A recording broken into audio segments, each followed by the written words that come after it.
Assalamualaikum warahmatullahi wabarakatuh. Kembali di channel Guru Matematika Kreatif, channel yang selalu berbagi informasi-informasi dalam dunia pendidikan maupun informasi-informasi yang berkaitan dalam dunia pendidikan. Baik, kali ini saya akan berbagi tentang sifat-sifat himpunan. Sifat-sifat himpunan ini adalah bagian atau lanjutan dari materi kita yang kemarin, yaitu tentang himpunan. Kita sudah membahas tentang penyajian himpunan, maka kali ini kita akan membahas sifat-sifat himpunan. Apa kabar semua adik-adik? Tentu baik-baik kan? Baik, kita lanjut. Apa semua sifat-sifat himpunan? Nah,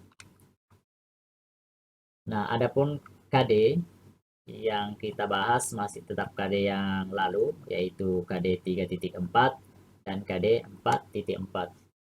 Adapun tujuan yang akan kita capai pada pertemuan kali ini adalah menentukan kardinalitas suatu himpunan, kemudian menentukan himpunan bagian dari suatu himpunan, yang ketiga menentukan himpunan kuasa dari suatu himpunan, dan yang terakhir adalah menentukan kesamaan dari suatu himpunan. Kita mulai dari pertama, kardinalitas himpunan, ya. Baik, kita awali dengan kardinalitas himpunan. Nah, adik-adik sekalian, kardinalitas himpunan itu adalah bilangan yang menyatakan banyaknya anggota dari suatu himpunan dan dinotasikan dengan N. Jadi N ini dibaca banyaknya anggota dari himpunan A. Baik, kita lihat contoh 2.5. Nah, tentukan banyaknya anggota himpunan A dan himpunan B. Jadi kalau demikian, kalau yang ditanyakan adalah banyaknya anggota, perhatikan. Banyak anggota, berarti kita bisa menuliskan ini. Dari banyaknya anggota himpunan A itu, N ya, dibaca banyaknya anggota himpunan A. Hitung saja ini berapa ini? 1, 2, 3, 4, 5. Berarti ada 5. Ya.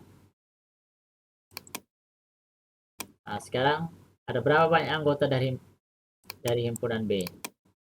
Kemudian 1, 3 ini adalah himpunan bilangan ganjil dari 1 sampai dengan 29, itu jumlahnya ada. Ayo, ada yang bisa menyebutkan? Ada berapa jumlahnya? Ya, benar sekali. Ada 15. Ya, itulah yang dinamakan dengan kardinalitas. Banyaknya anggota, ya. Banyaknya anggota. Jadi kalau ditanyakan banyaknya anggota himpunan A ada 5, atau kardinalitas dari himpunan A adalah 5. Ya.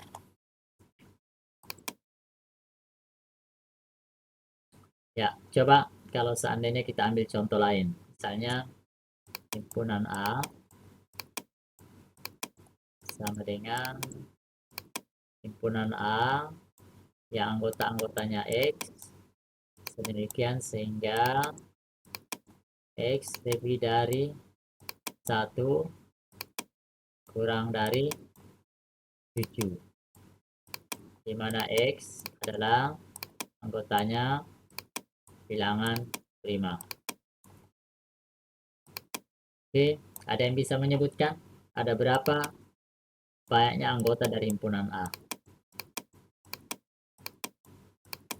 Oke, jadi ada berapa bilangan prima di antara 1 dengan 7? Nah, 2, betul.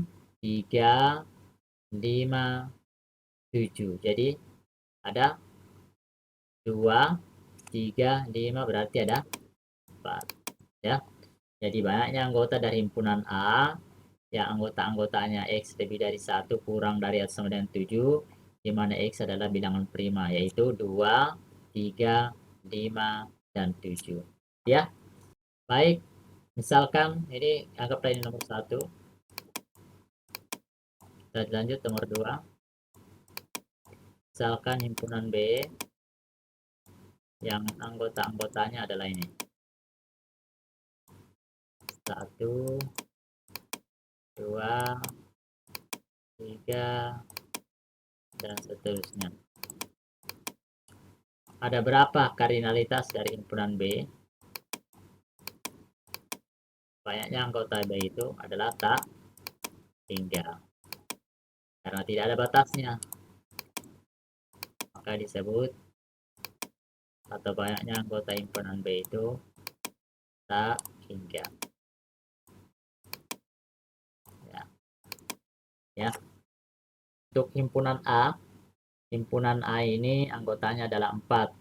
Karena anggotanya terbatas atau hingga, jadi ini biasa juga disebut, ini disebut juga finite set, ya, himpunan hingga, finite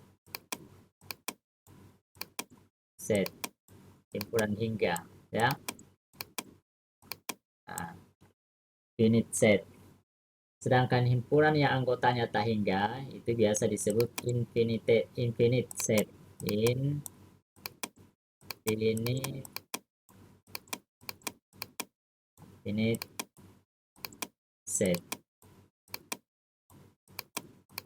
Nah, ini disebut infinite set. Saya ulangi sekali lagi, himpunan hingga yang anggotanya bisa ditentukan disebut finite set.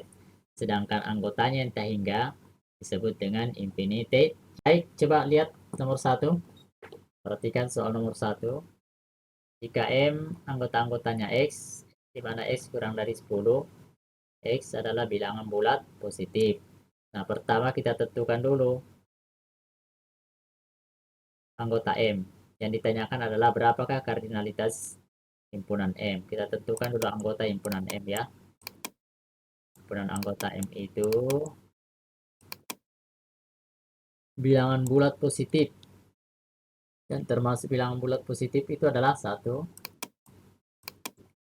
2, 3, sampai dengan 9. Jadi banyaknya kardinalitas himpunan atau kardinalitas dari himpunan M adalah 9. Jadi banyaknya anggota himpunan M itu sama dengan 9. Ada yang bisa menyebutkan berapa kardinalitas himpunan N? Banyaknya anggota dari himpunan N berapa? Ayo. Ada yang bisa? Himpunan Y adalah himpunan yang anggota-anggotanya Y lebih besar atau sama dengan negatif 7. Maka kardinalitasnya itu adalah negatif 7, negatif 6, negatif 5, negatif 4, negatif 3, negatif 2, negatif 1. Berarti ada 7. Ya, benar ya, ada 7. Ya, jadi kardinalitas dari N itu adalah 7.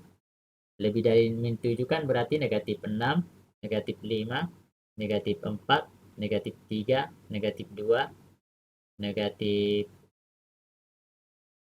saya ulangi, negatif 7, negatif 6, negatif 5, negatif 4, negatif 3, negatif 2, negatif 1. Jadi banyaknya anggota dari N adalah 7. Nah, coba perhatikan yang kedua. Kedua ya. Bagian A. Bagian A ya.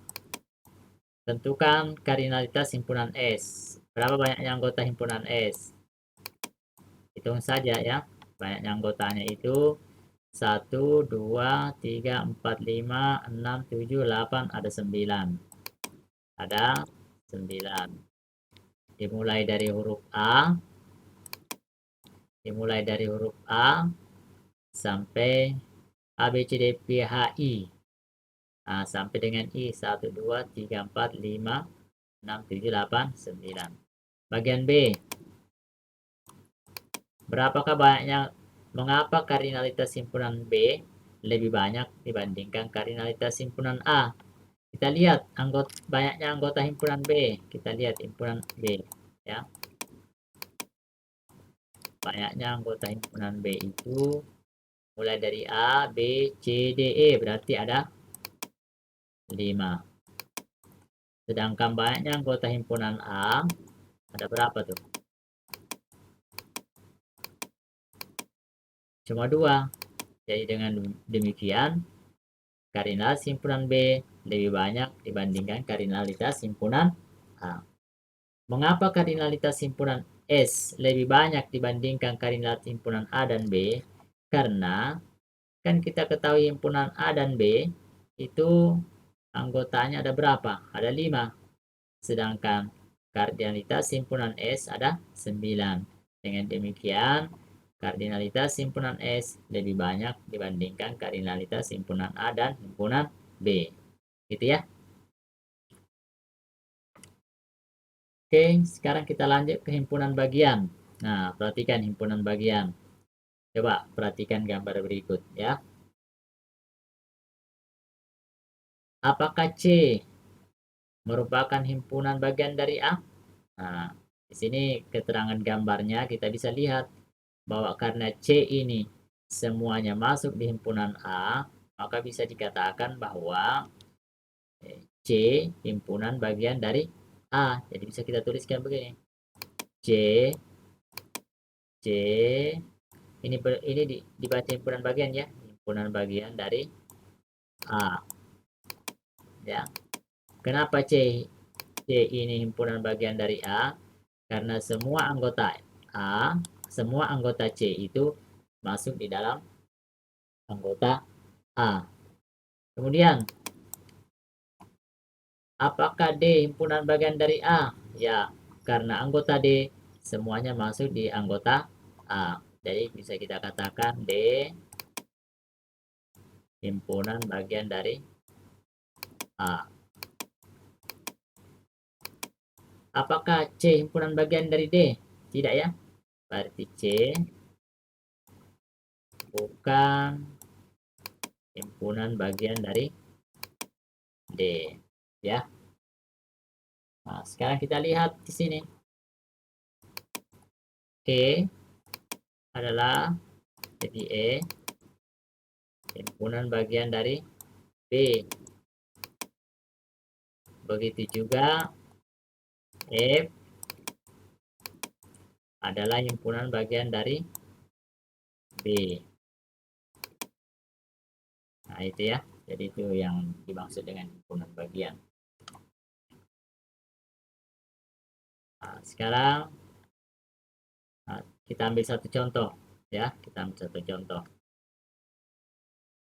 Nah, perhatikan. Misalnya contohnya ini ya. Nih, contohnya nih. Kita lihat contohnya.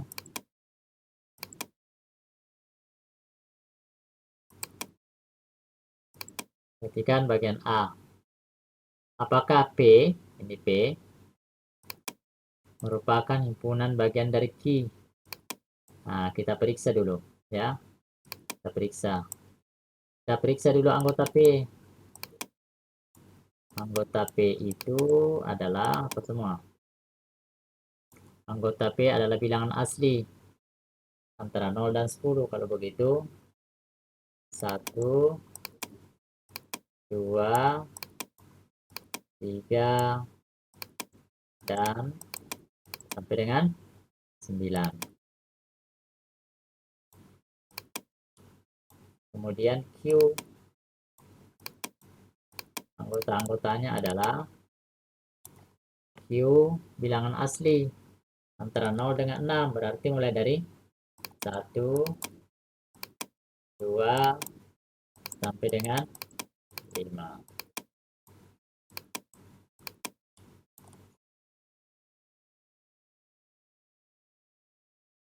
Jadi kalau kita melihat banyaknya anggota dari P itu ada 9, sedangkan banyaknya anggota dari Q ada 5.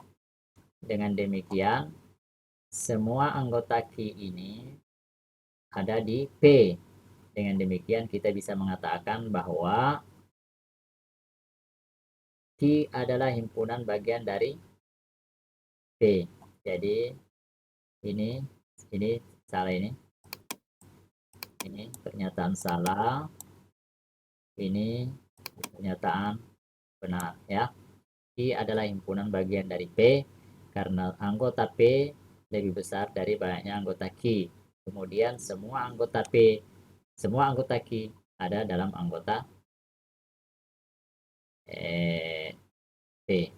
Jadi 1, 2, 3, 4, 5 ada di dalam sini ya. Oke, sekarang kita periksa R. Anggota-anggota dari R.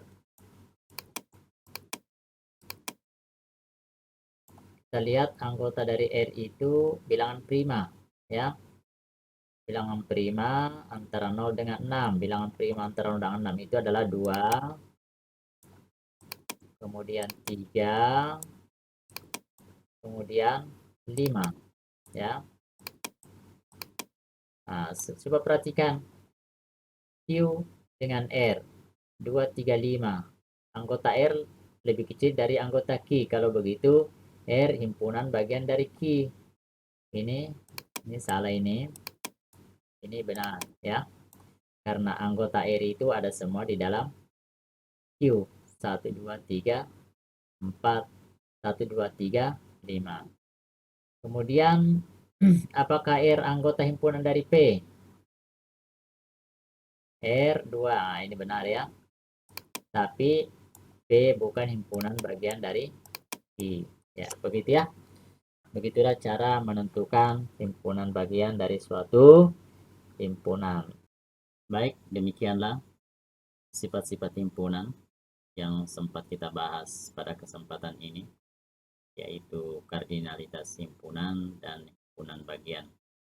Untuk sifat yang lain seperti himpunan kuasa, kesamaan suatu himpunan, kita akan bahas pada pertemuan berikutnya. Demikian video kali ini, semoga bermanfaat. Assalamualaikum warahmatullahi wabarakatuh.